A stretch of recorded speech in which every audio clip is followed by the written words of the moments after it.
Bonjour tout le monde, j'espère que vous allez bien. On se retrouve aujourd'hui dans une vidéo home déco. Donc je vous propose de réaliser un petit centre de table qui peut aussi servir de petit plateau apéritif pour la personne à qui il est destiné. Donc je vais vous expliquer ce que je vais faire et ensuite on va passer à la création de ce centre de table en mode accéléré. Donc je dis centre de table, effectivement il n'est pas très grand, mais je l'imagine plus sur une table basse. Donc en fin de compte, il va y avoir de la fausse neige, et ce petit plateau-là qu'on va vernir va servir en fin de compte de petit plateau, par exemple pour mettre des morceaux de fromage, une petite coupelle, pas forcément mettre la nourriture à même ce bois-là, mais au moins pour poser une petite coupelle à apéro. Et ce petit photophore-là, il pourra servir soit pour mettre une petite bougie, donc là j'en ai pas sous la main mais je vous montrerai tout à l'heure, soit pour récupérer par exemple les noyaux des olives, si vous mettez à l'apéro des olives avec noyaux, tout simplement. Donc c'est une petite idée. Ensuite, on va le décorer. Donc on va commencer par la décoration de cette étoile, et ensuite on va passer au collage des différents éléments sur le support. Du coup, c'est parti, on s'attaque à la décoration de ce centre de table. Donc déjà, dans un premier temps, j'enlève l'étiquette de l'étoile. Je vais utiliser ma Stazone tout simplement parce que c'est une encre qui va sur tout support. Par contre, sachez que pour nettoyer la Stazone, il faut le nettoyant Stazone spécifique à cette encre. Je vais utiliser un tampon Joyeux Noël de la marque Artemio. Donc en dehors de ce tampon-là et de l'encre, ce sont les seuls produits en fin de compte qui ne viennent pas de chez Action. Donc voilà, donc là je les positionne de façon à être sûr que ce soit droit. Je vais d'ailleurs faire un test sur un post-it pour être sûr que mon tamponnage est bien droit.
À cette étape, je trace tout simplement les contours des différents éléments qui seront sur ce centre de table.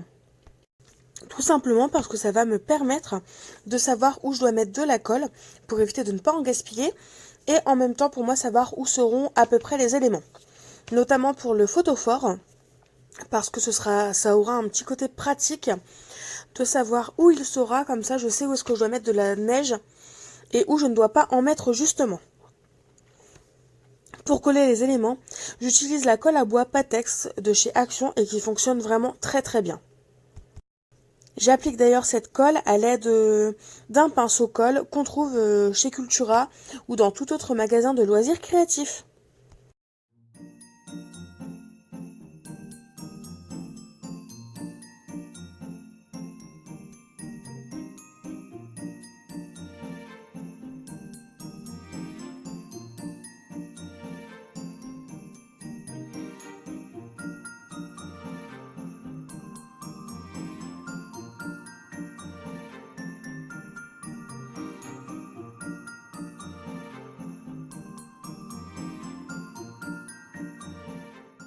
Et surtout, si vous utilisez de la colle à bois, n'hésitez pas à laisser sécher votre support, votre centre de table, pas mal d'heures, minimum 24 heures, au moins vous êtes sûr que ce sera bien sec et collé.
Du coup, on est arrivé à cette étape-là. Donc là, j'ai juste positionné la décoration pour essayer de simuler, enfin, faire des tests pour savoir comment j'ai envie que ça soit placé. Donc il y a que l'étoile qui n'est pas encore totalement fixée, je viens de mettre de la colle. Si la colle à bois, par exemple, dépasse comme ici, mais beaucoup, ne vous inquiétez pas, si vous reproduisez le même centre de table, on va mettre de la neige par-dessus. Donc si ça dépasse, c'est pas grave, de toute façon, ça va être recouvert. Donc là, j'ai mis des petites pommes de pin, donc elles sont pas fixées. Je vous conseille de fixer tout ce que vous voulez fixer sur la planche en bois avant de mettre la neige, parce que ce sera plus simple de fixer comme ça plutôt que de faire l'inverse. Donc ça c'est fixé, ça c'est fixé, ça c'est fixé. Je fais le choix de ne pas fixer le bougeoir, parce que ça peut servir pour mettre une bougie ou autre. Et si jamais bah voilà, il est sali, je veux que la personne qui aura ce centre de table, ou même moi si je le garde, je ne sais pas encore comment je vais m'organiser. Mais en fin de compte, je veux qu'elle puisse le laver, ou je veux pouvoir le laver si jamais ça se salit. Donc c'est pour cette raison que je n'ai pas que je ne l'ai pas collé. Par contre, je l'ai entouré de papier sulfurisé, donc papier cuisson, tout simplement parce que je vais le poser à l'endroit où je souhaite qu'il soit, et après je vais mettre ma neige, et le papier cuisson va permettre tout simplement de ne pas abîmer et de ne pas salir le bougeoir qui est en verre. Donc c'est juste pour cette raison-là que je l'ai recouvert. Et après, bah, donc mes pommes de pin, je vais les fixer directement sur le bois. Et ensuite, j'ai une petite figurine que j'avais eue l'année dernière lors d'un échange. Et je pense que ce centre de tablage, je vais le garder pour moi. Du coup, je vais la fixer parce que je trouvais que c'était assez mignon et que ça pouvait être sympa. Donc ça, c'est pareil, je vais le fixer avant. Donc soit si c'est du bois, par contre, vous mettez un peu de colle à bois, vous mettez. Et si jamais, bah, vous pouvez aussi prendre votre pistolet à colle chaude, ça fonctionne très bien. Du coup, pour la décoration, que ce soit les pommes de pin ou la petite statuette de fillette, la petite figurine, je colle tout à la colle à bois. Alors j'adore le pistolet à colle chaude et je trouve ça super pratique. Mais comme je ne sais pas si je vais garder le centre de table ou si je vais l'offrir, et ne sachant pas comment ça se passe en termes de chauffage chez la personne à qui il pourrait être destiné, je préfère mettre de la colle à bois, comme ça je suis sûre que ça ne bougera absolument pas dans le temps.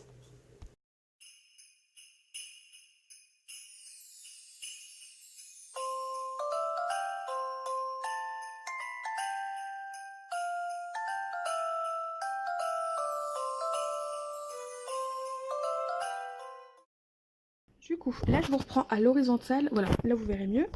Donc là, mes pommes de pin sont collées à la colle à bois, mais vous voyez, la colle dépasse, mais ce n'est pas grave, parce que cette colle-là à bois que j'ai eue chez Action, elle devient transparente, donc c'est parfait. Et si jamais ça ne devient pas transparent, c'est pas grave, dans tous les cas, je vous disais, on va remettre de la colle. Donc là par exemple, il y a de la colle aussi. Et c'est pareil du coup pour le petit personnage que j'ai mis, ça dépasse un petit peu, mais ne vous inquiétez pas, ça ne posera pas de problème. Donc voilà le rendu que ça a. Donc à cette étape-là, une fois que vous avez tout collé, si vous collez à la colle à bois, il faudra attendre un petit peu plus longtemps. Si vous collez à la colle chaude, ben, ça va aller assez vite. Et si jamais c'est à la colle chaude, une fois que c'est bien fixé, il ne vous restera plus qu'à mettre la neige. Donc là, moi, je vais laisser prendre et on se retrouve plus tard pour mettre la neige. La pâte de structure que je vous présente, c'est la pâte de structure effet neige de chez Rieur, qui est vraiment très très bien. Et si vous jamais vous utilisez cette pâte de structure ou la recette que je vous ai donnée, quand vous l'appliquez, n'hésitez pas à l'appliquer de façon assez brutale, assez bourrin. Ça sera un meilleur effet en fin de compte pour votre home déco, parce que finalement ça représentera plus facilement la réalité. Du coup, j'ai oublié de remettre en route la vidéo, mais du coup je vous montre voilà ce que ça donne une fois que vous appliquez un peu de pâte de structure effet neige pour consolider le tout.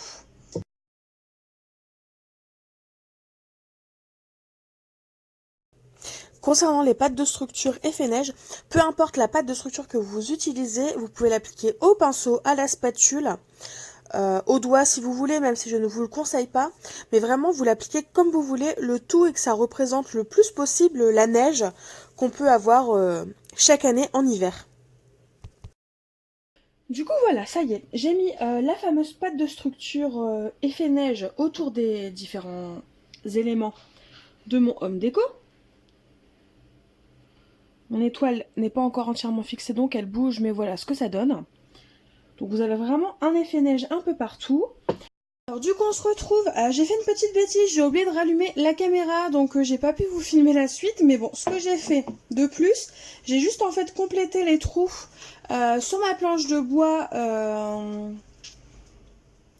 avec de la fausse neige. Donc avec la fausse neige que je vous ai présentée, ou que je vais vous présenter juste après en pâte de structure, faite maison. Et ensuite, avant que ça sèche, j'ai saupoudré en fin de compte Alors, comment vous le montrer correctement? Voilà, là on le voit. Là, tout ce qui brille, en fin de compte, j'ai saupoudré un peu de la fausse neige pour faire un effet poudreuse. Et ici, alors, j'ai peint parce que quand je mettrai le bougeoir, si je le retrouve, je voudrais que ça fasse un effet blanc et non marron au cas où. Voilà. Donc voilà à quoi ressemble le plateau.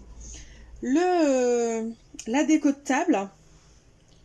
Donc voilà ce que ça donne. Et pour finir, les différentes décorations que je vais ajouter, je vais utiliser tout simplement ce que j'ai eu dans le calendrier de l'Avent de la boutique Les Petites Lumières d'Elios. Parce que comme je m'en sers pas, je vais pas le mettre en scène comme la boutique le conseille, du coup je vais m'en servir autrement. Donc j'ai coupé des branches de sapin que j'assemble ensemble. Je vais les assembler à un petit nœud en jute que j'ai eu aussi via cette commande. Donc du coup voilà, je positionne tout, j'assemble tout. Là, comme ce n'est pas du bois, je ne vais pas utiliser de la colle à bois, je vais utiliser de la colle chaude. Et normalement, ça devrait faire le travail, ça ne devrait pas se décoller. Et au pire, si vraiment il y a juste ces éléments-là qui se décollent, ce n'est pas ce qu'il y a de plus compliqué à recoller. Sinon, il n'y a plus grand chose à dire par rapport à cette vidéo. Donc je vais vous laisser pour la fin en musique tout simplement. N'hésitez pas à me dire en commentaire ce que vous pensez de mon centre de table. N'hésitez pas à me dire si vous faites ce genre de projet chaque année au moment des fêtes de fin d'année. Si vous offrez des cadeaux de Noël fait maison à vos proches. Et sinon moi tout simplement en attendant je vous fais de gros bisous et je vous dis à bientôt pour une nouvelle vidéo. Bye bye!